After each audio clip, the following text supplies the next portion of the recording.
Shelter insurance has covered a lot of miles and a lot of cars and drivers since 1946. We like knowing we have you covered, so you can just sit back and enjoy the ride. Shelter insurance. We're your shield. We're your shelter. Ask Agent Mark Manning about Shelter's auto insurance discounts.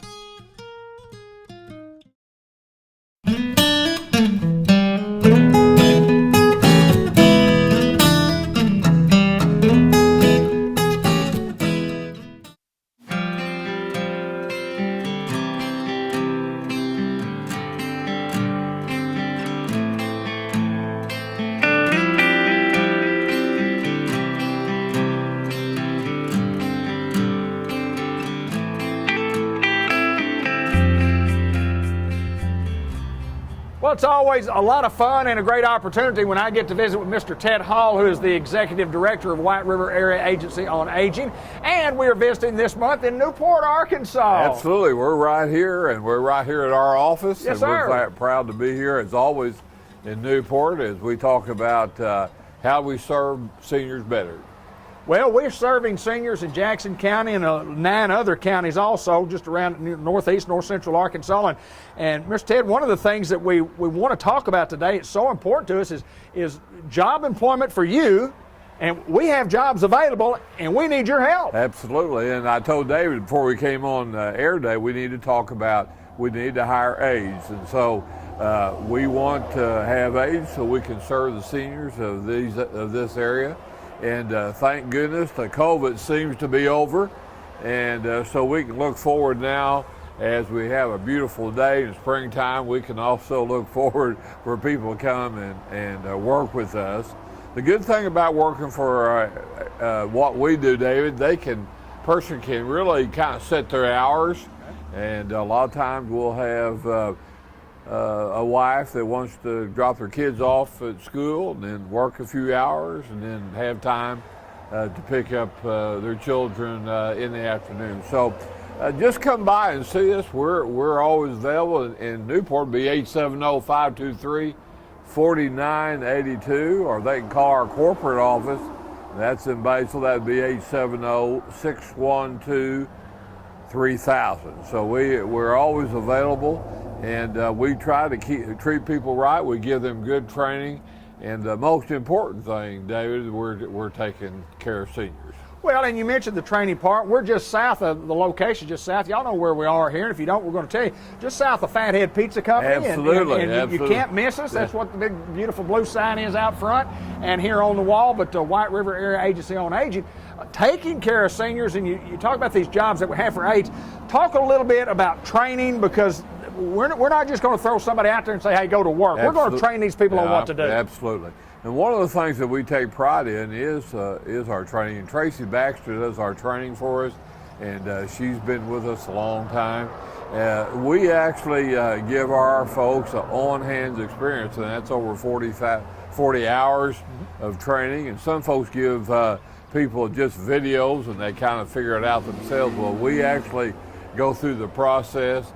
We give them a test at the end of their test of their teaching time, and so anyway, we feel like we have good qualified folks when they finish our training. So we're excited that it seems like the pandemic is over as far as we can tell right now, and they still have to be watching that. But as far as us being in and out of homes and those kind of things, we're ready to go, and the safety is there. And of course, we've been here all through this, David. We've talked about this, and we've always gone through the right protocol, making sure that we take care of our people and also take care of our clients that we serve. So come give us a call. If you're interested in working for us, we'd be glad to talk to you. He's Mr. Ted Hall. He's the Executive Director, it's easy for me to say, Executive Director of the White River Area Agency on Aging. And taking care of seniors, that's what we do. That's what we love to do. That's why Mr. Ted Hall is the Executive Director there. Thank you, Mr. Hall. Thank you, David.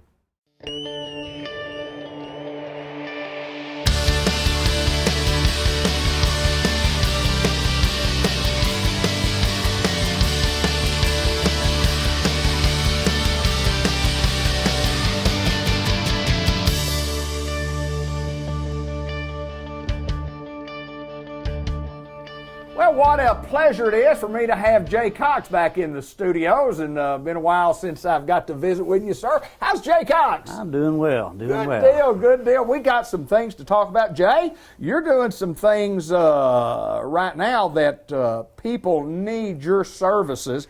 Kind of tell us what you're into and what services you offer. Well, I'm opening a business back up that is kind of a passion of mine. I used to do this years ago when I was younger, and but I am opening a DJ service, Nightsticks Entertainment. Okay. Is the name of my company. I'm on Instagram, Facebook. We provide DJ services, play music for weddings. Is going to be my specialty. Right. A lot of weddings coming right up. Yes, this is wedding season right now. So we're taking bookings now, even up into next year. People are already looking ahead, especially brides looking ahead for receptions, and we provide sound and lighting for those. School dances, which school season's almost over, but right. It's prom season right now, and so for school dances, proms, class reunions. Right. We're getting older. That's exactly right. Get a lot of those in the summer and the fall coming up. Yeah, you do. Company picnics, corporate events, also birthday parties. There you go. And so any in community events, things like that. We provide just really anywhere you might need some background music for a fundraiser, anything, just anywhere you want music played, and we have kind of a laser light show if you're going to have a dance floor, things like that. And so we provide the entertainment for that. So it's just something new that I've got started up. And like I said, I used to do this years ago, and was it a little bit different years ago than what it is today? It was a lot different years ago. I started doing this when I was a kid. At 15 years old, David, my parents, I used to have to load my equipment. I started with a home stereo, and a friend of mine from high school, and my parents would drive me to the place where we were going to play music, usually just for birthday parties or little school dance, and we would have to, my parents would drive me to the event, and we would unload, and then they'd have to come back and pick us back entrepreneur up. when you were a kid. Oh, yeah, starting out young. And back in the days when we had cassette tapes. Yeah.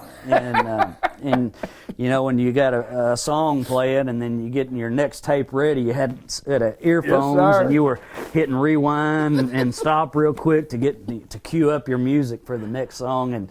And I remember then when the first CDs came out, and my first CD was a Garth Brooks CD with the Shameless on it. Remember that song? There you go, yes sir. And the technology's changed, and I think I remember my first CD player, bought it at Walmart when it was down here, where the McDonald's is, that shopping center there. Yep. And it was a Sony, just a single disc CD player, and that CD player would play any CD that you put in it. And I say that to say this because, as the technology changes, it seemed like, CDs would skip, they would skip a lot. And I remember taking an old CD and scratching the back of it and putting it in that CD player just to see if it would play, because that was the best. I think they made them too good when they first came out. There you go. Just so you'd have to buy more. But anyway, we used to have to take big cases of CDs to the dances and had to go through all the CDs, but nowadays it's different. I guess it's all digital. Well, everything's on a laptop now or a tablet, and then we have a controller that hooks up to your laptop, and now it's just a click of a mouse, or if you're everything's on a tablet, and because of copywriting and everything, we have to subscribe to licenses, and we can download. We download everything, digitally, and just like anything else, you have broadcasting issues and things. So we have to pay monthly for subscription licenses and things. Absolutely. Because to be able to broadcast, you have to make sure you're covered legally and all that. And Yeah, so, I mean, it's a business. You get a business license, you go Right. into business, and, Yes. you get your tax ID number, and you play music. yes, You play music. when I was a kid, I didn't think about all that. Right. But now, we do have all of our licenses and insurances and all of that, and willing to travel, across the state. So. Well, we want folks to know that if you're looking for a DJ, because people, I mean, you see it all the time, people on Facebook, or, I've got a wedding coming up, or I've just got a party coming up, I've got something coming up where I need a DJ, I need somebody that can play some music, and I mean, the opportunity for you is endless because there's so many of us that need those services, and we don't know where to look, and Right. it's not just a local right here in Newport, Arkansas, you can travel some. Yes, we do travel, and I'm in with a group of DJs out of Little Rock, Arkansas, Best DJs, and they've been doing this actually for the past few years, Right. and they're professionals. The one thing about it is you can find a budget DJ anywhere that is going to say lowball in price, and I ran into this situation where I'm fixing to do a prom for a school who right at the last minute the DJ canceled on them. Right, right. Just a few days ahead of time, and come to find out, took a higher paying gig somewhere else. Right. And that's what happens sometimes when you don't hire a professional, and so when you hire a professional, you're gonna. That's what you get. That's what you get. Yes, sir. And so I think it's one of those things that it's like any business, you get what you pay for. Absolutely. And I also want to speak to some of the parents out there. Today's music can get pretty raunchy. Yes, sir. And so I want to ensure this, that if you're looking for a DJ that it's going to be clean, we have the clean Awesome. versions.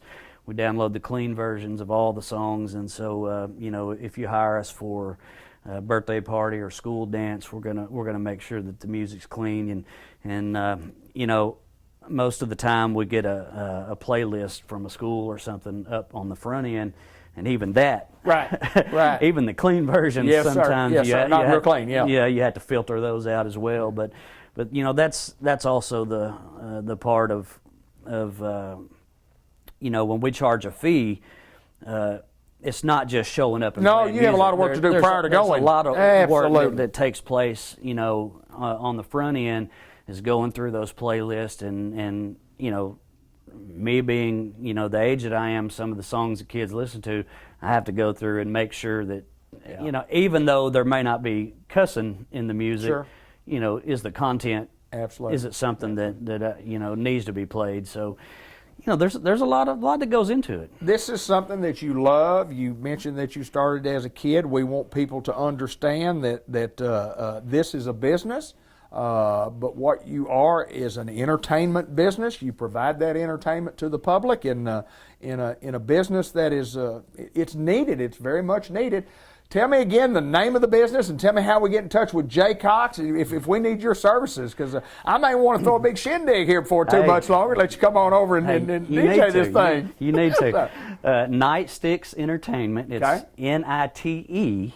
NITESTIX Entertainment. Okay. Find you on Facebook. Facebook, I have a business account on Facebook, Okay. and then Instagram, and I do more so on Instagram, but everything I put on Instagram automatically post on my Facebook page.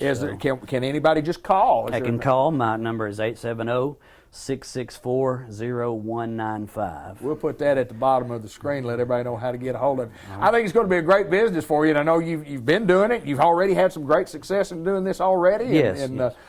If you need references, we'll provide some references on how well you did when but Yes, hey, the do. thing about it, local guy and a locally owned and operated business, and a business that you say will grow as you go, and so I'm proud of you, brother. Well, I appreciate it. And one other thing Yes, is sir. that if there are services that I don't offer, because I am in with a group of DJs out of Little Rock, things like photo booths and things like that. If there are services that I personally don't have, because I'm in with that group, I can Right. also work through them and get those services. Absolutely. And also there's things like uplighting and different things that I can do at wedding receptions that we can talk about in those packages. So when you want to plan your reception, be sure and plan ahead. But there's a lot of things that I can offer, through that group that will kind of help enhance your reception. So sounds like a good deal to me. Jay Cox, my pleasure to get to see you, sir. Thank you. I'm glad you're doing well and good business, folks. You know the number. You just got the number. The number's at the bottom of the screen. You can check him out on Instagram or on Facebook. So if you need his services, get in touch with Jay Cox. Thank you, sir. Thank you.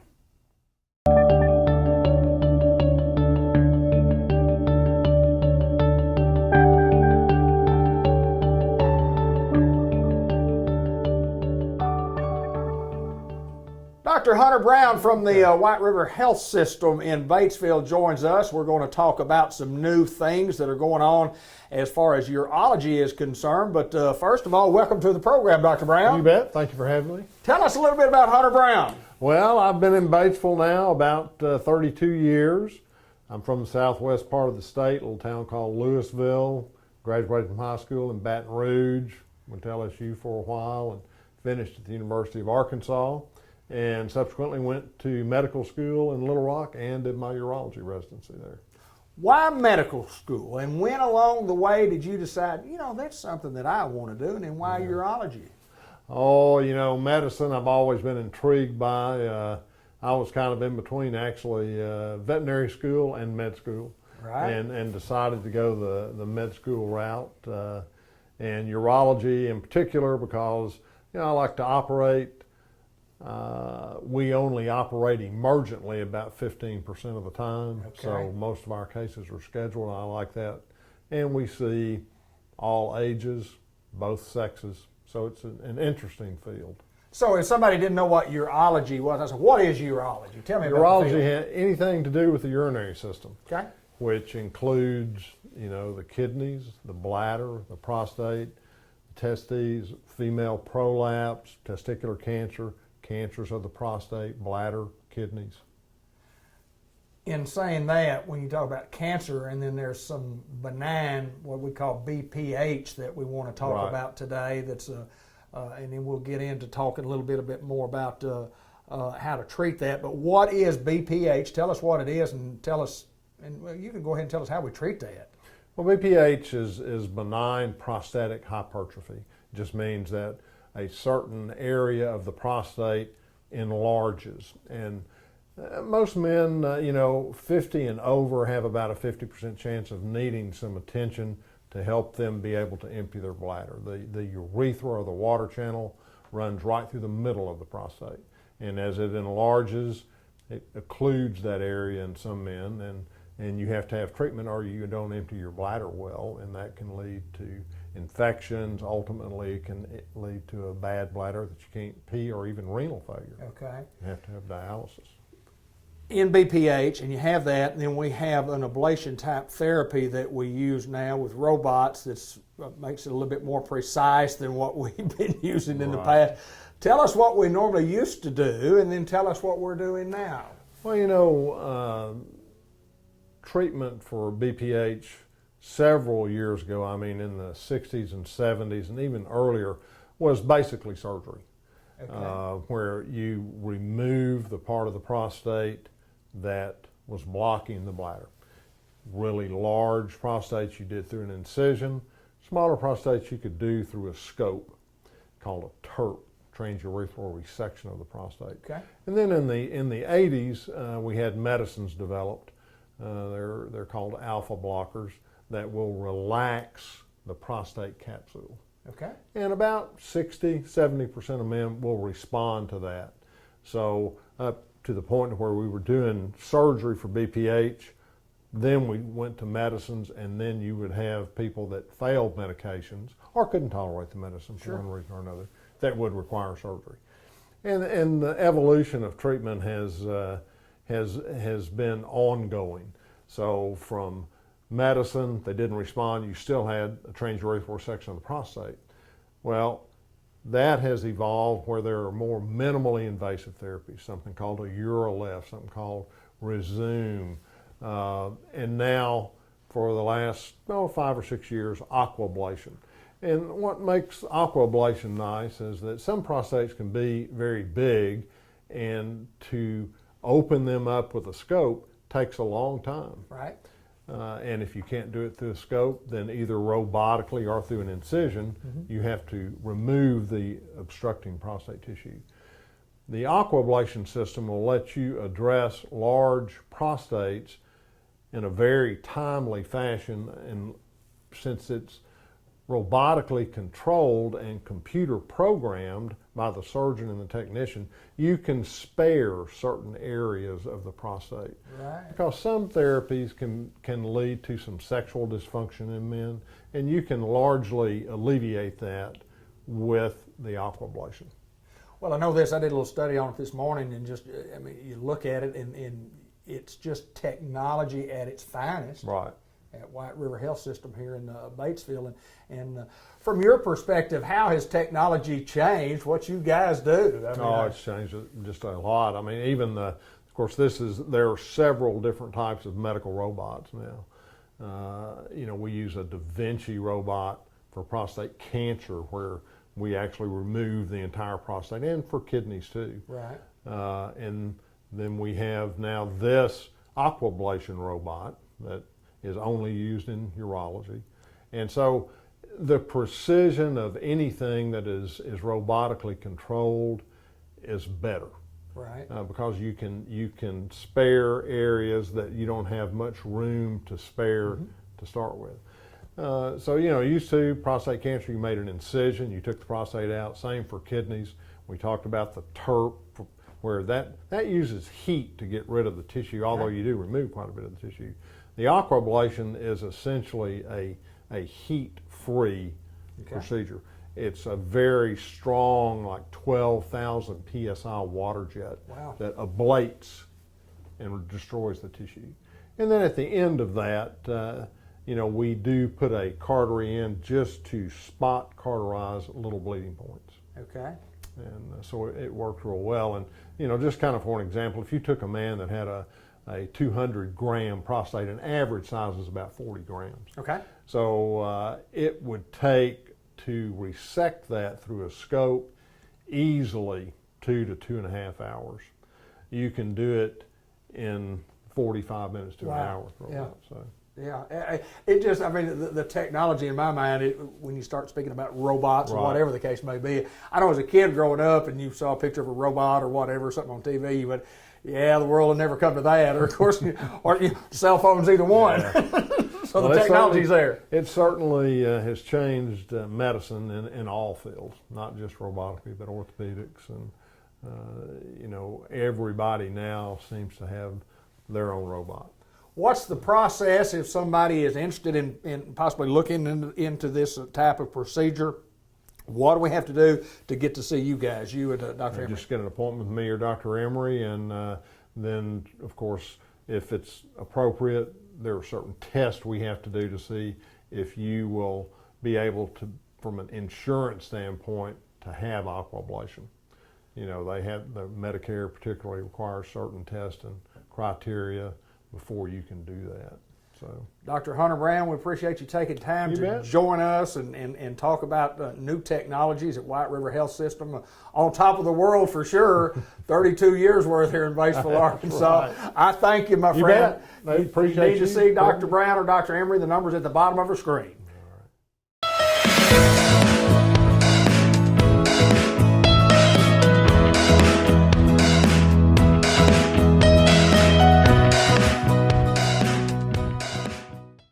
It's our visit with John Chadwell from the Newport Economic Development Commission. He's the executive director down there. And in all fairness, a very tired John Chadwell, because you have been busy, my friend. You've been very, very busy. We've got things to talk about today, and we'll get right into it. We've got prospects, and we have to have prospects, and you got to have a lot more prospects than you can ever close. But we're talking prospects today. Yes, we've got a lot of prospects, and I think really probably statewide, the state's seeing more prospects than they've ever seen, and that's holding true for Newport too. And it's a wide range of things. It's we have prospects in everything from solar energy to traditional manufacturing to Bitcoin, cryptocurrency mining to retail. I mean, it's odd the breadth of types of prospects we have. Keeps us on our toes because we got to learn about a lot of different industries, but and each one has a little bit different needs. So it's been an interesting few months because the activity has probably been as busy the last 4 months as any that I have ever seen. Wow. Yeah. And how long have you been here? I've been here 17 years. I just There started you my go. 18th year, April 1st. Oh, So, that's awesome. 18 years in the busiest 4 months in our history. And that's pretty awesome. It's just hard work. You know, we've always talked about that process, John, and quickly just kind of talk about the process of what we have to do in when we talk to a prospect, there's a process that goes along with that. sure, there is a process, and then it really depends on what type of prospect. Some prospects we generate ourselves. Several of the ones we have right now, we've generated ourselves. And so then we attach them to the state. That's a little easier because a lot of times we're not competing with other communities. So it's just going through the process of making sure we can get them what they need. Sometimes we can, sometimes we can't. The process when it comes to the state is that the state will pick 5 or 6 communities and they'll send them what's called a request for information or a request for proposal. And then we complete all of that on a piece of property and we submit it, and they'll submit 4 or 5 from Arkansas. And there's probably 4 or 5 coming from surrounding states as well. And the group will get those and they'll have about 20 to 30 towns that have pitched their place. And then they'll start weeding through those. And they're really what they're looking for is a reason to cut you out. They're looking for a reason to eliminate you so they can get it down. When they get it down to 4 or 5, then they'll decide they want to make visits to those communities. They'll make those visits. Typically, when they get down to 4 or 5, it's 1 in each state. And then it becomes much less about what the local community can do and much more about what the state can do as a competition against the other states. And then they'll pick the one that they want to go with based on a large number of criteria. And so from the start of that process until we find out where they're going, it can be anywhere from 9 months to 24 months. So it can be a pretty long process. And in that time, you're just about continually feeding, as long as you stay in, you're continually feeding extra information. They come back with something else. And the reason they come back with something else is they're looking for a reason to cut more towns out. So they'll decide, oh, well, let's ask about this. And every town that can't do that, well, they're out, you know. So it's a process that and you learn that you take every single one of them seriously, but you learn real quick that every single one of them is not coming, you know. And so, but you work just as hard sometimes, especially if you make the final cut, you work just as hard sometimes on the ones that don't come as you do the ones that end up coming to the area. But that's what we're here for. And the key, and this is what I tell folks who say, well, we want to do economic development in our community. And I say, well, who's going to do it? You know, when the state calls and sends this document, and it's usually a spreadsheet. The last one we filled out was an Excel spreadsheet that had 24 sections in it. Wow. Okay. And all 24 sections had to be completed, filled out, sent in. And so somebody's got to do that. And it needs to be somebody's job. It can't just be, oh, we'll send it to so-and-so this time and so next time, because you need the information. And the information, we're real good to keep all of those. So somebody in the past, after 18 years, has probably asked that same question. Right. And so it's not real difficult to go back and find the information and plug it in. It's just a matter of doing it. But it can take a lot of time. It's pretty time consuming. John, and and that leads us into jobs. I mean, we're trying to create jobs, and if you really look, we have created jobs. We've got jobs. Talk about the jobs that are available. We've got jobs throughout our community. We got jobs in manufacturing. I know Shearers is looking. I know Arkansas Steel Associates is looking. I know Grangus is looking. And these are some good paying jobs, in our community. And they're always advertising for folks right now. There's jobs in healthcare. The hospital is looking. Several of the health clinics are looking. We've got all kinds of jobs in retail and service. You just drive down the road and you'll see people with signs up now hiring, and so if you're in Jackson County and you want a job, and you can meet the minimum qualifications, then there's a job out there for you. One that you can make a good living at, and probably one you would enjoy as well. So yes, we're like everywhere else in the country. We're looking for people to work, but what we're trying to do also is provide good jobs for folks, not just jobs, but we want to provide jobs that create a really good living wage.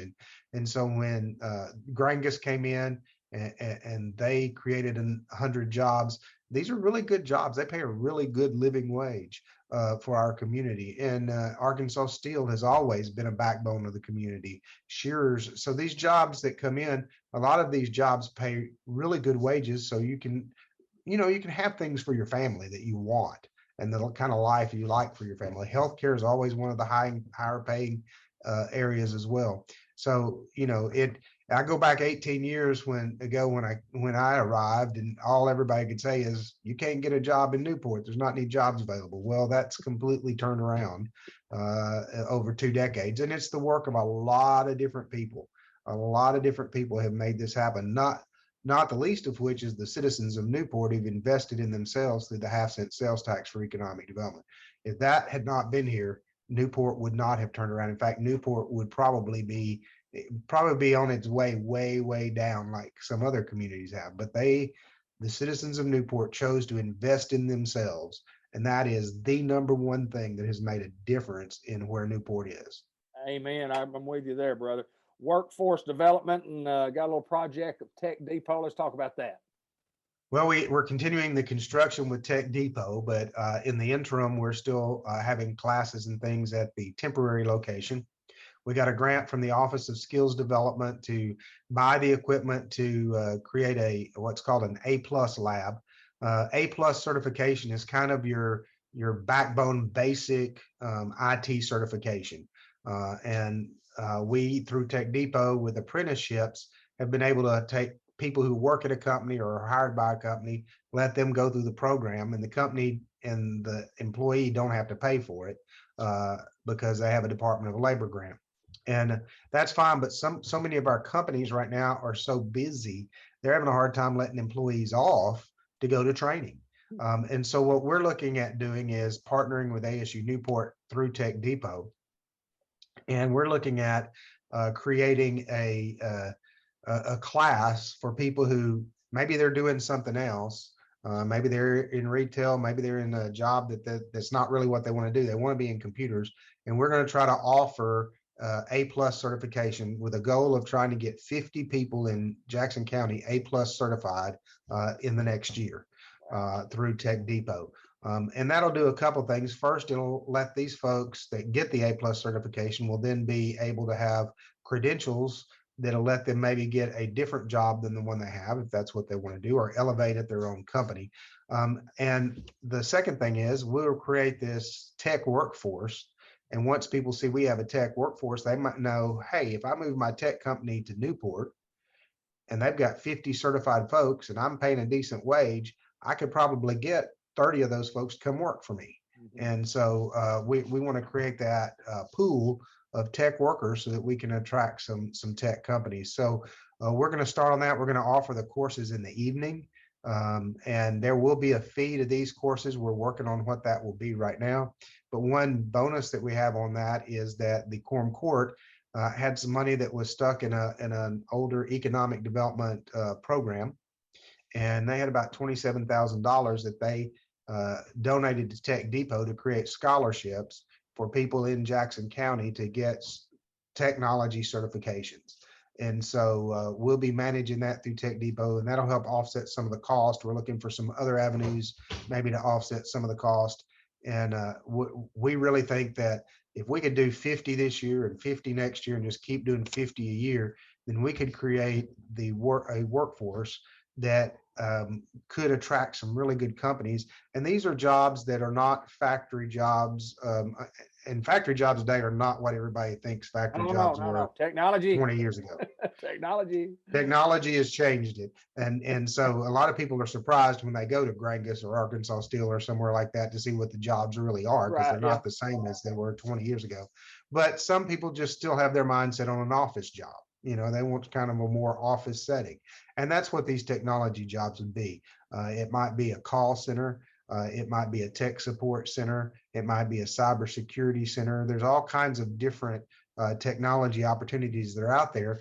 And a lot of the companies have realized that they've been locating in the past in the big cities because that's where they feel like they can find the employees.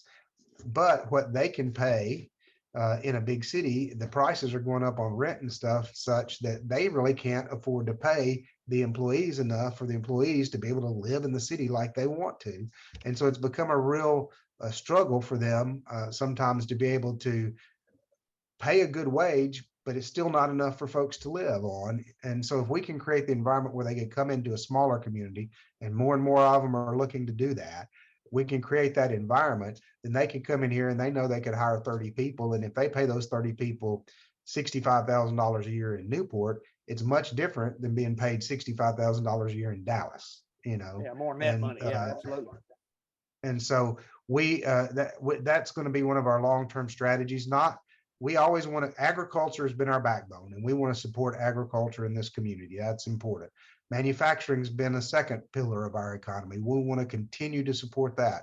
The prison has been a backbone of our community. We want to continue to support them as we do healthcare. But the more we diversify our economy by having all of these different pillars, then the better we can weather any kind of recession or setback or anything that will come in the future. And so technology is just another component that adds to all these others that make us have a strong economy. John, quickly, we're our last thing before we get out here. We'll talk about some individual roads, questions, answers, whatever. Tell us about the roads. So what we decided to do starting last year, the commission decided to do starting last year, was we have our industries use some of our streets, some of our roads, especially the ones around their plant. And with traffic, truck traffic and things like that, those roads get beat up. In the past, they've approached the city or the county to help with, with those county roads or those streets. Well, the city and the county have a limited amount of money for streets and roads. I mean, it's just finite. And so if they use it to fix the road for an industry, that means they don't fix road in a residential area because they've got to swap that money somewhere. So we have started a program where we take a couple of 3 roads a year that tie to our industries, and the Newport Economic Development Commission will pay to fix those roads. And that helps our existing industry, keeps them strong and effective, and it also takes away that money that the county or city would have to spend so they can spend it in another part of the community that deals more with residential or maybe even commercial access. So we did 2 roads last year. We did Van Dyke Road, which supports Arkansas Steel, the north part of Van Dyke Road, and resurfaced it and got it fixed up. And then we did the road that goes to our major industrial park, Comet Drive out at the air base. It was really beat up and torn up, and it was kind of embarrassing to show prospects our industrial site, and they're like, oh, how am I going to get my trucks in and out of here? So then this year we've just completed 2. We did South Medallion Boulevard, which is the road that helps Delta Manufacturing. So we repaved the stretch of that road that supports Delta Manufacturing. It was in dire need of it.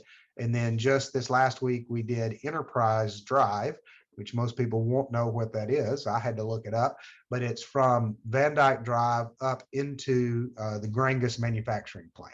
Okay. So we paved those 2 as well. And it's just a way we support our existing industries. And that's important for a lot of reasons. One, we want to keep those jobs. We want them to be happy being here and help meet their needs. But the second is, one of the first things these prospects we talked about earlier, one of the first things they want to do is talk to your existing industries. Right. And one of the first questions they ask is, does the local community support you operating here? And so when we can do things like this, it's an easy answer from sure they do. They do everything they can to support us. And so it helps us a lot as we work both to save the jobs that are here and grow them, and then to recruit new businesses. I really wish something was going on in Newport, Arkansas, and that you guys could get something to do down there at NEDC. My friend, I know you're busy. I know you're not worn completely out, but you're worn out, and I know that you have been working as your staff has also. It's been a fun time, and we're doing great. It's fun to be busy. Makes the days go fast, keeps the job interesting, and gives us hope about exciting things that are going to be coming in the future. John Chadwell, the Executive Director of the Newport Economic Development Commission, we appreciate you taking time to join us, my friend. Thank you, John. Thank you.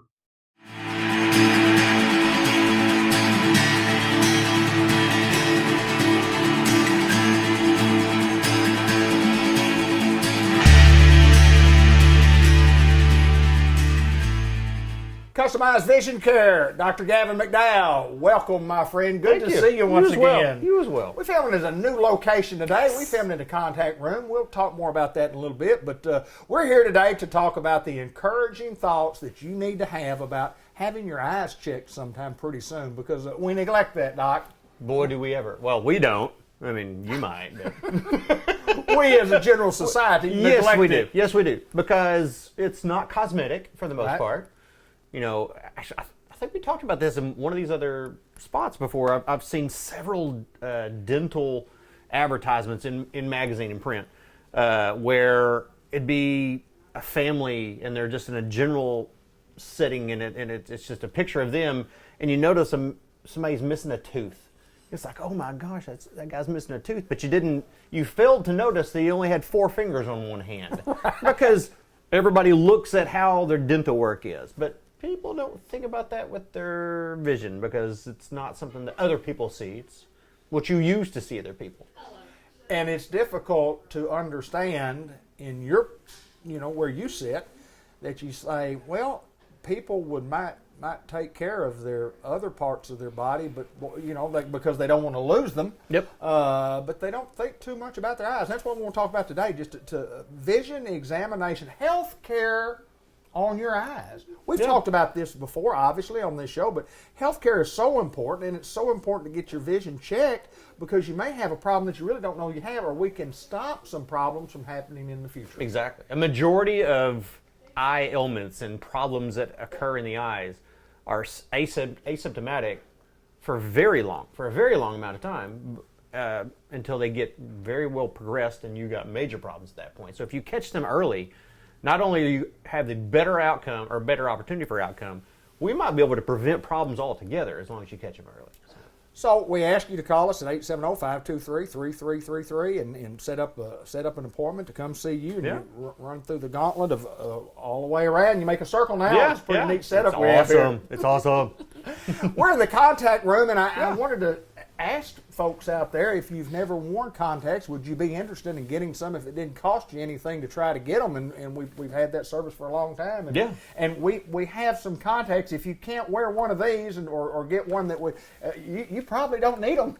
Well, that's true. Now, you have to understand, there are dozens and dozens of companies that make contact lenses, and we got the bread and butters, in-house to try. Maybe one of these is not your bag, so to speak. And if that's the case, we will go through every contact lens that exists until you cry uncle to see if there's one that's for you. But if you're not going to fit in one of these, you're not going to fit. Yeah, maybe. We might want to have a little heartfelt discussion about glasses. Might be that time. Yeah. Doc, you have a remarkable staff that's been with you for some time, and we want to talk about some of those people. And Zedden Thomas is a young man that's been with you a little while. Talk a little bit about Zedden. Zedden actually started out working for me at the Pocahontas Clinic, in Pocahontas, obviously, when we had that. And whenever it just happened to work out where he and his wife moved to Batesville area, and basically he transferred here. He's been working for me for well over, it's been at least 6-7 years. Yeah. Working front desk now. He can do everything in this building, but he's found his home basically at the front desk. So he's usually the person you talk to when you call in, but super great guy, super fantastic as far as personality goes and understanding of what people's needs are, especially when they call or come in with questions about their insurance or questions about exam protocols and stuff like that. So yeah, I can't speak highly enough about Zedden. He's awesome. Well, we have a great staff, and Zedden is just one of those guys. He answers the phone. He says, "Customized vision care. This is Zedden. May I help you, please?" Yeah. I mean, just a real professional. And Yeah. I've known Zedden since he was a young man, little guy. And He's still a young man. he's still a young man. For but I mean, a us, little he's bit. still a young Yes, man. exactly right. But I mean, it's like a kid. Yes. 8-year-old kid, and for him to hear that voice there, and I always come back with, "Well, this is David Black from Cable 15 TV in Newport." You throw your TV or your radio voice in voice. there. Put the Yeah. radio voice on. But how's everything going? How was the holiday? And It was great. It was little challenging with some family stuff going on. My dad's ill and my mom's, wavering. But hey, it's life. But we had a good holiday. And I don't mean to put. I feel like I was Debbie Downer there for a second. Yeah, We're don't having a be good time Debbie. talking about. I've Zedden never and- seen you, Debbie Downer. I've never seen you. And how, did y'all take any holiday time this past week with weather? Well, it was one of those things where we had forced staycation. Got iced in and decided to go nowhere but the driveway. There you go. And fortunately, that's as far as we could go anyway, was the driveway. Let's see if somebody were to call. I mean, how hard is it to? It's not like you got to have a referral to No. from somebody to get in to see you. I guess we just call and get an appointment. Just call, get an appointment. We take most every insurance under the sun, and even if we're not on your panel or whatever, we can make some very reasonable arrangements for you. But yeah, I mean, and I'll tell you, like I tell everybody else, if you come in and need glasses, great, that's fine, but that's not my goal. I mean, Right. we need to make sure your eyes are healthy, and even if you think you see well, you might want to get those suckers checked out. Because like we've talked before, going back to the dental example, if all your teeth fall out, you can get false teeth, and you're probably not going to have popcorn or corn on the cob again. But if your eyes go bad and they you get fall out, false eyes, they don't work quite as well as the false teeth do. No, sir, it does not. It does not. Hey, think about us if you're having some problems with your eyes, or even if you're not having any problems and you just want to get them checked from a health standpoint. And let me assure you that somebody who's gone through some health issues with their eyes, it's very, very important to get in and get it taken care of. And this guy has taken care of mine for many, many years and will continue to do so. And I appreciate what you do, my friend. Thank you. It's the Zedden Thomas today Yes. with Dr. Gavin McDowell. Thank you, sir. Thank you. Appreciate you.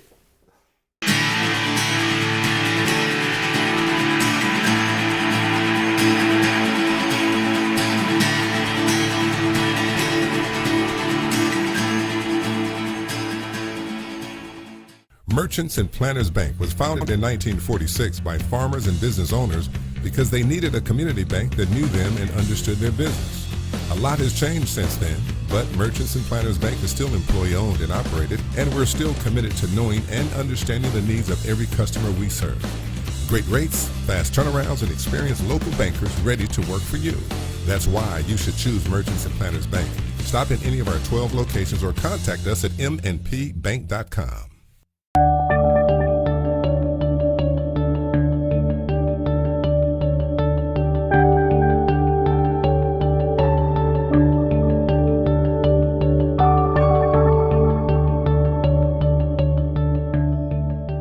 Health Newport, and Leanna Heisler joins us once again, and we visited with Leanna some time ago, but welcome back to the program. We got some beautiful things we're going to show today. How's Leanna?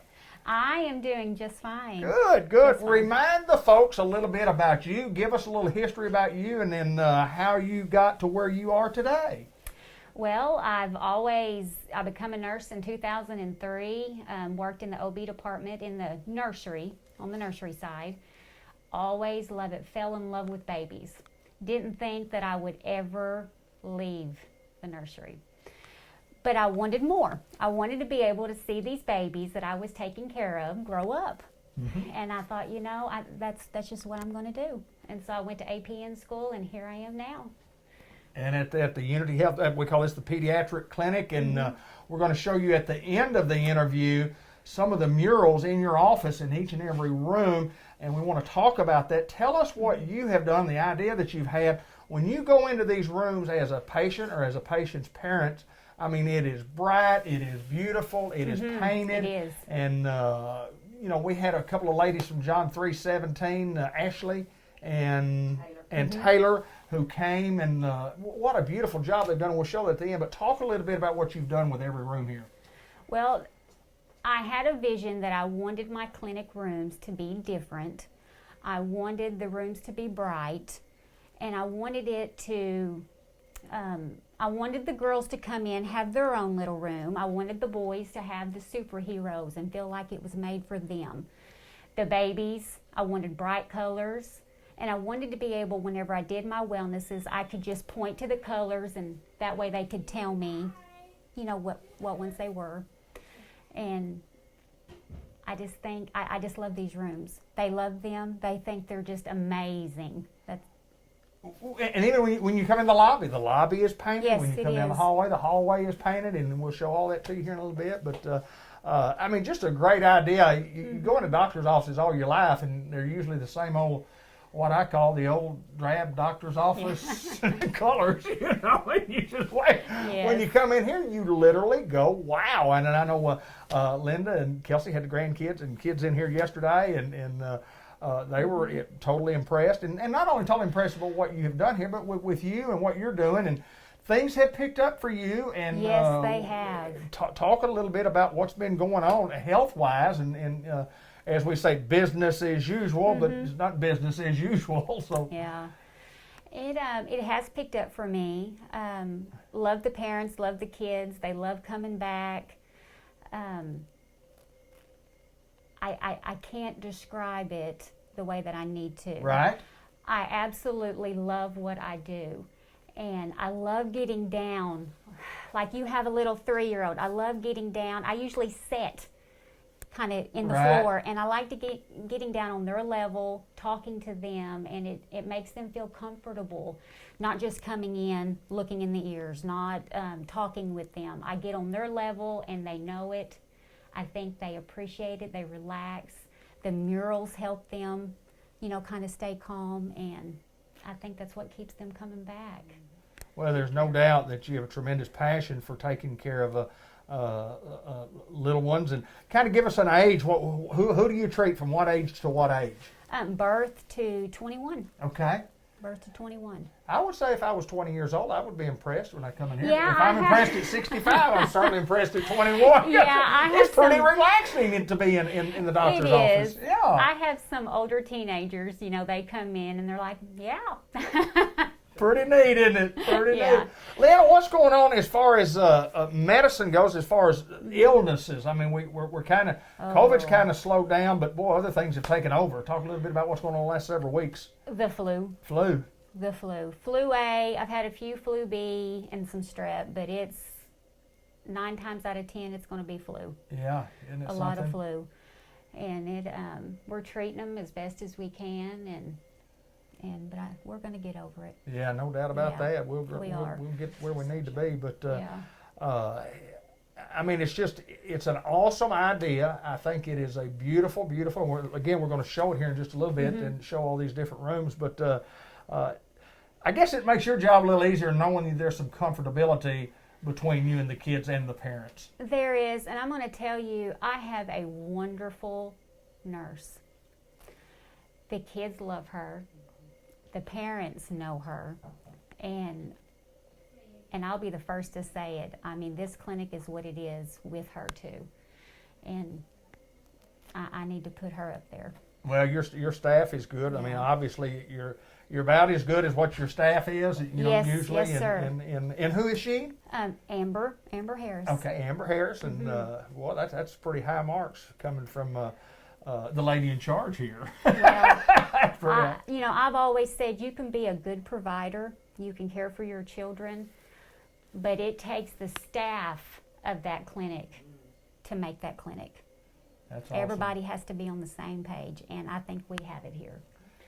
Well, Leanna, we appreciate you taking time to join us, and we've got the phone number at the bottom of the screen that we'll put there to get in touch with you to if y'all need our services here. I can promise you one thing, this lady will take care of you. She's been taking care of us and our family, and we appreciate her so very, very much, and you get great professional help here, and it's a lot of fun for the kids to come And we've also got that thing coming right up where we're going to go from room to room and show you all these murals. But Leanna, thank you so much for joining us. Thank you so much. The Unity Health Report in Newport.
everyone, and welcome to the Farmer Supply Association Agriculture Report. I'm Randy Klepechka, agronomist with Farmer Supply Association. Well, it's not the start we wanted, and I'm talking about our planting season. You know, we always like to get stuff going in March and really get most of our crop planted in April. Well, it's not working that way, and the reason for that is since we taped our last program, which I think was March the 16th, we've had over 7 inches of rainfall, and it's just been wet. You know, we get a day now and then, a couple of days now and then. A couple of guys I've talked to say, man, I got a couple hours in the field, you know, and things like that. So just hasn't been a lot of field work done. We do have some crops planted, though. We've got some corn planted, some rice planted. As you can see in the background here, we've got some soybeans planted as well. So, you know, we're off to a start, but it's way slower than we'd like and a long way to go. I know everybody's, you know, getting nervous. Farmers are getting nervous, but, you know, we haven't lost anything yet, in my opinion, yet as far as yield potential, but we're getting close to that point. You know, looking at, you know, just thinking about, you know, what we know from being in the industry and what we get out of, you know, various research tests about planting dates and stuff like that. You know, we got some ideas on when our yield potential starts dropping off, but again, it can vary year to year. Talking about corn, most of the planting date study shows, you know, right around May 1st here in Arkansas, we start getting some decrease in yields, and we can still make good yields, you know, really through much of the month of May. So, I mean, it's certainly not over yet, but really, you know, like I said, around the 1st of May is when we'll start seeing some drop in those trends, but still can make good crops. Rice, I was studying some of the planting date studies for rice in preparation for this program, and it's just all over the board. You know, in general, I think you can say that, you know, after about the 20th of April, we start seeing a decrease in yield. I mean, a lot of times those March plantings are our top end yield potential. But I think, you know, once we get into past that 20th, we start seeing a general trend down with our rice yields. The non-hybrids especially, that's when they kind of usually start trending down a little bit. Now, the hybrids, they'll hold up, you know, over really the entire planting season into, you know, generally up into mid to late May, our hybrids will still hold up with very good yields. So, again, just saying all this to say that we've got time to have a great crop and still got a ways to go, but you know, the patterns got to change pretty quick, and we're not seeing that. We're taping on April 14th. You can see it's extremely wet out here with water standing. Got rain in the forecast starting Friday through Sunday, and then again next Wednesday. So, you know, we're going to have to miss a rain. Once we miss a rain, that usually shows you that, you know, gives you an indication maybe the drought's on, so we get worried about that. But really, you know, we need to miss a rain to get some things going in the field. Some things to keep in mind, and I forgot to mention soybeans as far as their yield potential and planting date. Really, you know, our top end yield potentials in April, and our yield contest guys tests have been showing this, you know, in the past few years, that really when in April is where we have our top end yield potential. But we all know, if we've been around soybeans all our life, we know that we can still cut really good soybean yields as late as June. It's not that top end yield potential, but still good yield potential, you know, as late as June. So again, another indication that we've got time to get things done and have a great crop. Some things to keep in mind as we get into more of the planting season. You know, I harp on this all the time, and weed control, and you know, the two main rules of weed control. And I hope every farmer that plants soybeans has, or other crops as well, has this on their mind and remember these two main things: start clean and overlap residuals. And those are the keys to about any crop we grow. You know, talking about soybeans like out here, you know, pigweeds. I really want those pigweeds totally controlled when we plant. Now, you know, this early in the season, we really probably haven't seen any or many pigweeds yet, but, you know, as we get into some warmer temperatures, we'll start seeing those pigweeds emerge, and we want those things controlled, if at all possible, before the soybeans start coming up. With rice, same thing can be said about our grasses, and specifically barnyard grass.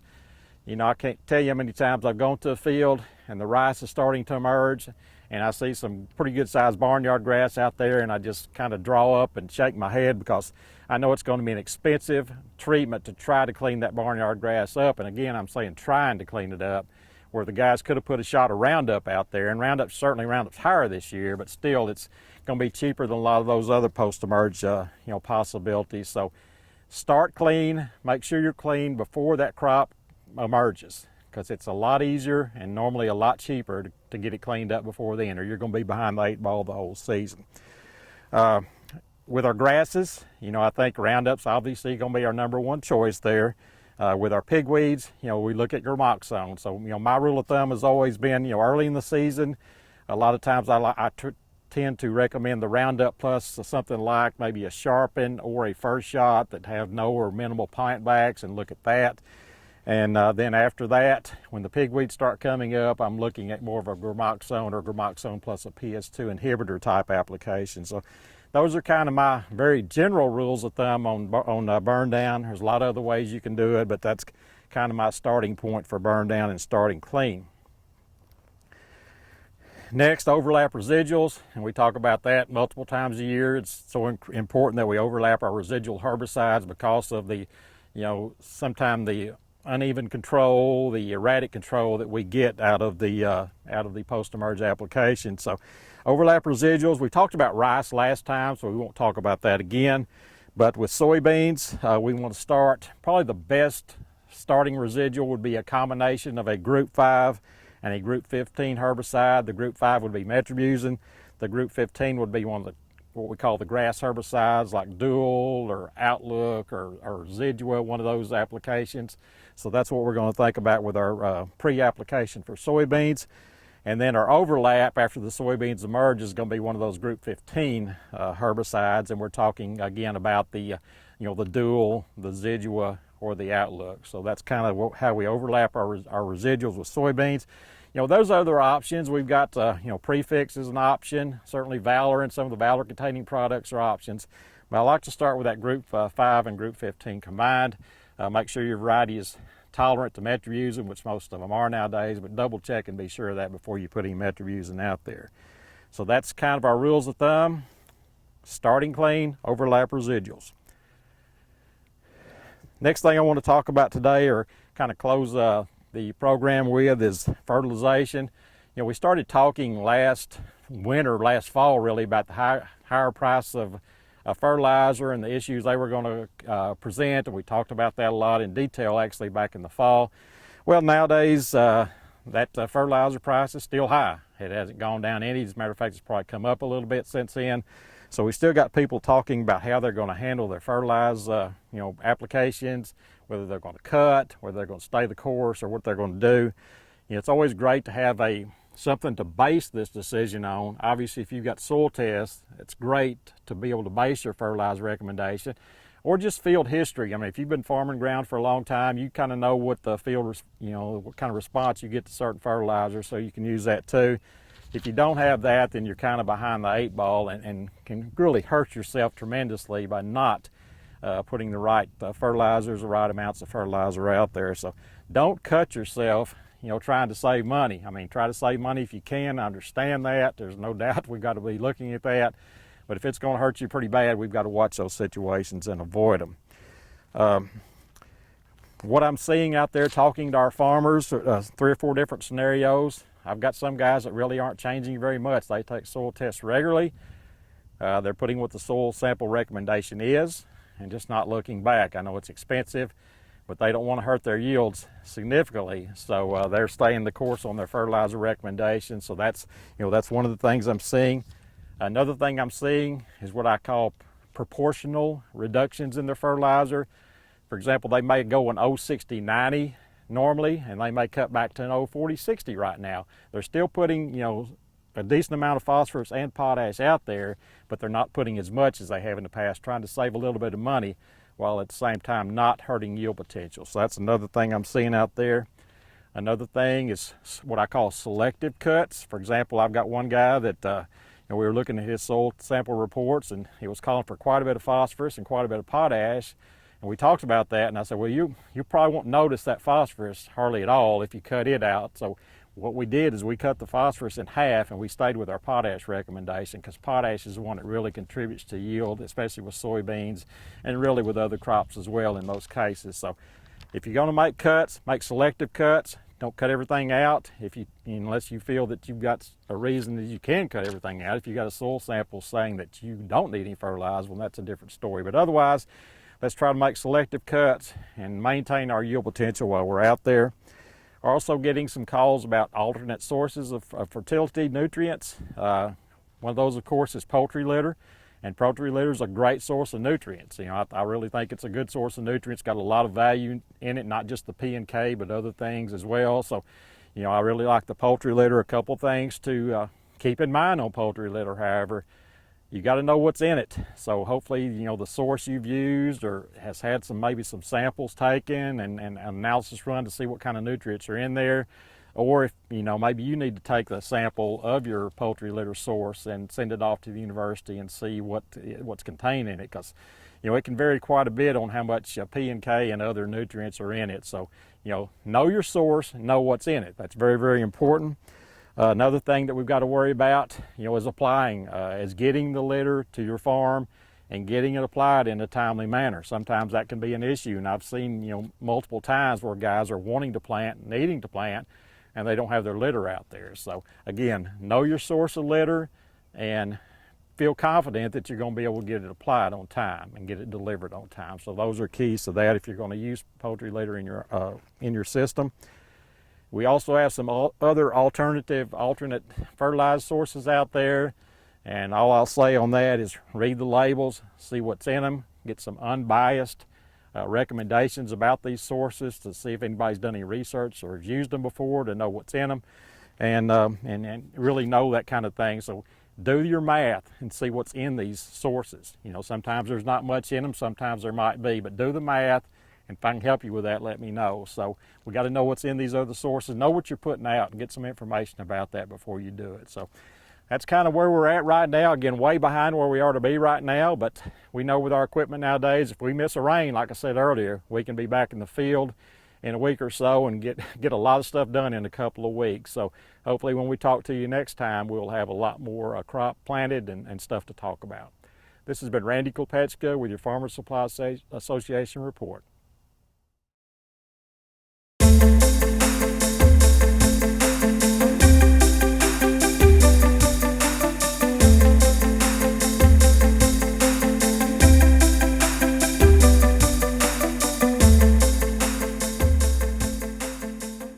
The First Community Bank report, the Greyhound report. We have Sarah Harden joining us from Newport Elementary School. Sarah, good to see you. And we talked about before we got on here, you're interviewed before with us back when and why? It was in 2008 when I was Miss Jackson County, Miss Fluffy Rice. Yeah, 10th grade, huh? Yeah, 10th grade. So that's been 12 years ago. That's a long time ago, huh? It was. Hey, we've got a big deal going on at the Newport Elementary School. I know you're excited about it. The kids are excited about it. It's about books. It's called Book Blast. And tell us a little information on this thing, because the excitement is there. Yes, it is. So we normally do a book fair, a fall book fair and a spring book fair, and what we noticed is a lot of the kids were left out, and that is something we never want in our school district. We never want to feel left out. Right. So we were contacted, a lady contacted me about Books Are Fun, and this is guaranteed that every student in preschool through 5th grade will go home with a book for the summer. Right. And it's a very easy process. So the kids will go home with a little treasure map, and it gives you the directions, but you go to the website and you would register your child. And I'm going to speak as a parent because I have a first grader. Sure. I've already done it for Noah Jack. I just went to the website, and you can either put in 10 people's email addresses or their phone number. Okay. And I put in their phone number, and it posted his little picture, and it said, "Hey, Nana, I would really like to raise money for my school to have books for my home library as well as my classmates." And then they just click on a link and donate $1 or whatever they feel the need to give. But what happens is when the kids register 10 people, they get 3 prizes. They get the little Bluetooth speaker, a light that can go underwater, and of course parents are going to love these, the little wall crawlers. So you throw the ball at the wall and then it slowly, but just for registering 10 people, even if they don't even donate anything. Okay. And then every day this week, we're also going to give out a little prize box with $25 in it for those kids who do register people. And then on next Monday, somebody will win an iPad. And I want to go back because I kind of skipped around. But so let's say Noah Jack these are all the book lists. Let's say Noah Jack has a really generous grandmother who donates enough money for him to purchase all 10 of those books. Well, if he gets another donation that exceeds that, then that money will go to a child in his classroom who may not have gotten any sponsors. So at the end of all of this, every kid will get at least one book, but they can get up to at least 10. Okay, that's awesome. And let's say Noah goes through there and he says, hey, I already have Pete the Cat. He can donate that to another child. So it's just a way to get books in the hands of every child before summer break. Well, and the kids will be excited about this because they can do things like helping a classmate. Absolutely. And I mean, and they're feeling, man, this is something that I really want to do, I need to do, and a lot of kids with those big hearts, and I know he has one. And at the end of this, so this is going to run for 10 days, so all of this week and all of next week. And on this Friday, they will send me a community link. So if you are a big organization like banks, car dealerships, people like that, if they don't want to donate to a specific child, they can donate into a general fund, and that will pick up all those kids that did not register or get donations. It's a unique way to raise money, to say the least. It is. And when you're talking about kids and books, and just a real quick story, Max Black, my 6-year-old, just read me a book last night. The name of the book is Pop, and it's just a real one-line deal, but he read his first book to me, and I was thrilled to death, and then I knew I was going to do this interview today, and I thought, that's pretty cool. I'll tell that story. Kids need books. Kids need books at home, and it's a great fundraiser, not only for the kids that can afford to get books, but obviously for every kid in the Newport Elementary School is going to get some books. Oh, it's awesome. And one of the things that this company kept saying is our screen time has increased by like 60% in our children. And when they discussed it with teachers, librarians, parents, they were like, well, we just don't have the books anymore because they don't read. Kids do not read books like they did 20 years ago or even 30 or 40 years ago because they're on tablets. So this is a way to get those books in their hands before summer break. And this company wraps all of them and sends them in package. So whenever they come to our school, we're going to have a big celebration, and every kid will get to open the book. And I bought confetti poppers so the teachers get to like shoot the kids with confetti and just make it a big deal and get them excited to have books and literature in their home for the summertime. Just another thing happening at the Newport Special School District and the Newport Elementary School where things are I mean, they're on fire. They are. This is exciting. We have such a great community. I cannot say thank you enough. Everything that we have ever done, they have supported us 110%, and I cannot thank just the people of Newport enough for that. If somebody needed more information, is there somebody to call, contact? They can contact me at the school. You can email me, sharden@newportschools.org. But check out our elementary Facebook page, PTO page, and then Mr. Joey McKnight at the high school. I'm doing a little video about it, and he's going to post it on our school website. That's awesome. So that is awesome. Many outlets. And then our teachers are also sending information.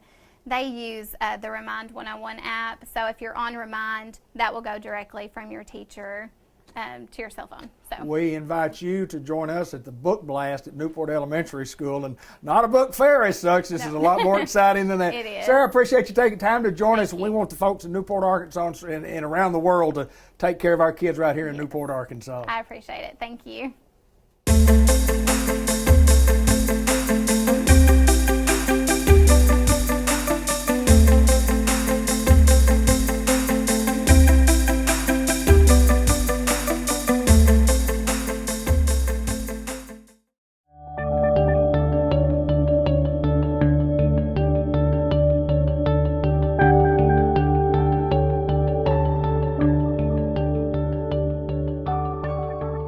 Continuing series with White River Health System in Batesville from the White River Medical Center Surgery Clinic. Dr. Bob Emery, Dr. Robert Emery joins us to talk about urology. And Dr. Emery, it's always my pleasure to get to see you again, sir. Yeah, it's been a few years. I don't remember what we talked about last time, probably the new robot or something like that. But yeah, it's been a little bit, but good to see you. Tell us a little bit about you for those people who may not know, and we'll talk a little bit about you and how you got to where you are and how long you've been there and what you do at where you are. Well, sure. I was born and raised in Tulsa, Oklahoma, and then went to Hendrix College for undergrad, and met my lovely wife there, and she was from Benton. And I went to medical school in Little Rock and did my residency in Little Rock, and then finished that up 23 years ago. And we've been in Batesville ever since. How did you get to Batesville, Arkansas? Why Batesville? Well, honestly, we didn't want to be in a big town. We had small children at the time and wanted to send our kids to public schools, and Batesville recruited me, and I met Dr. Brown, my partner. He was already here and liked him, and the rest is history, so to speak. And tell us a little bit about the training along the way. You talk about medical school. Tell us a little bit about what all you've got there and the direction that you decided to go as far as the medical field is concerned. Yep. We, 4 years of medical school, and then you kind of decide a specialty towards the end of that. And I was attracted to urology because you got to do surgery and some neater procedures and help people quite a bit. So that requires a 5-year residency, and I did that in Little Rock. And so, yeah, I was 30 before I ever had a job. So how about that? That's awesome. Well, yeah, but you were putting in a lot of hours, I guarantee you, before you getting paid to do it. You were having to pay to put in all those hours, but it's all I know. Let me ask you this, Doc. Tell us about some of your interest outside of being a doctor at the White River Health System. Well, I enjoy music. I've played in a band off and on the last 20 years, that even in college and even high school goes back to. But so I enjoy playing and listening to music. And of course, my kids are grown now, but I enjoyed all their activities. And I go and swim 3 mornings a week over at the Batesville Community Center. So I enjoy that quite a bit. And my wife and I enjoy traveling and when we can, and that's about it. Life is fun for sure. Let's get into the nuts and bolts about what we want to talk about today. And we want to talk about BPH, what that is. And we're talking urology. First of all, kind of explain what a urologist actually does, and then we'll get into the BPH. Sure. Urologists basically handle anything in the genitourinary tract, which basically goes from the kidneys to the genitals. And a lot of people say we're the male gynecologist because we deal with a lot of prostate, but actually 40% of our patients are female, because females get kidney cancer and bladder cancer and kidney stones and incontinence. So we it's almost 50-50 our patients, and we deal with all that. But the bulk of our business is probably kidney stones, BPH or enlargement of the prostate in males, and then cancer, kidney cancer, prostate cancer, bladder cancer being the big ones. Talk a little bit about the BPH and what that is. Well, when a man turns 40, their prostate starts growing, and it basically never stops until they die. And eventually, the urine channel goes right through the middle of the prostate, just like a hole in a donut. And as the prostate gets bigger, that hole gets smaller. And so they may notice a slower stream, maybe having to go more frequently, especially at night, having to get up at night to go to the bathroom. And in severe cases, they can get urinary tract infections or stones, or even retention where they have to have a catheter put in. So in the later stages, it can be quite severe. And a new therapy as such called the aquablation therapy, kind of new to everybody. Talk a little bit about what that is and how that treats this BPH. Well, traditionally, we use medications at first, but as I mentioned, the prostate gets bigger and bigger. So eventually, even if the medicine works, it usually gets to the point where they just don't work anymore. And then the options are surgical. Got to make the hole in the donut bigger. And we used to go up there and shave it out, a procedure a lot of men call a roto-rooter. We call it a TURP, or transurethral resection of the prostate. And it can take quite a while, and you have to stay a couple days in the hospital and wear a catheter. It can have some side effects. And so this aquablation is basically a new way to do a TURP that is faster and less blood loss and with fewer complications, but fortunately has the same effect because it does remove the prostate that's getting in the way. it creates a new channel using a high pressure water jet. So basically, you just map it out on an ultrasound image and then turn the robot on, and the robot will remove everything that you've told it to. And so it kind of takes away the variability from surgeon to surgeon and patient to patient. So the results are great. And fortunately, White River decided they wanted to invest in this technology, and so we've got it here. Dr. Brown and I have already done several cases with nothing but success, so we're quite happy with it. Well, I know that huge investment, and you got to have good folks to be able to, like you say, program that thing. And who would have thought, when you were in medical school, that we'd be doing interviews on some television set like a computer or a cell phone, or working with robots in your field? But it's certainly what the future holds. Absolutely.